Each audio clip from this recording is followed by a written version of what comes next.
तर नमस्कार सगळ्यांना. चला आज माझा छोटासा मिनी ब्लॉग आहे. तर सकाळी सकाळी पावसाला काय म्हणावं हेच कळत नाही, कारण दिवस रात्र पाऊस चालू आहे.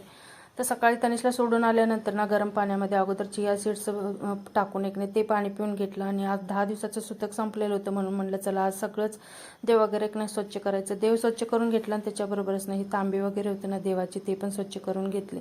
मी नमक, लिंबू आणि थोडीशी हळद आणि गव्हाचं पीठ, मी इंस्टाग्रामवरती रील बघितली होती, त्यांना एक नाही म्हणलं चला स्वच्छ निघते का बघा. एकदम छान असं स्वच्छ निघलेलं.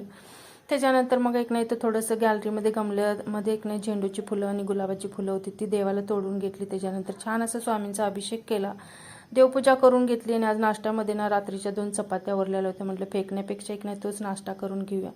सकाळी डब्यामध्ये एक नाही तणीच्या घेवड्याची शेंग आणि चपाती दिलेली होती, म्हटलं दुपारी आता फक्त कढी पकोडा आणि भातच करायचा. तर मस्त असं पकोडा बनवून घेतला. कढी मी अगोदरच करून ठेवलेली होती. त्याने शाळेतून आल्यानंतर ना असं काहीतरी त्याचा डबा असतो, चपाती खाऊन घेतो आणि भाजी आवडली नसली ना तर असं डब्यामध्ये घेऊन येतो.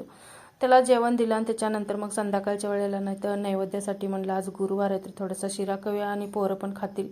मस्त असं शिरा बनवला. ते खाल्ल्यानंतर नाही तर पोरांचा असा गेम काहीतरी खेळायचं चालू होतं. सगळं काम आवरलं संध्याकाळचं. थोडीशी उद्याच्याला मटकी भिजत घातली. तर कसा वाटला मिनी ब्लॉग? आवडला असेल तर चॅनलला लाईक, शेअर आणि सबस्क्राईब करायला विसरू नका.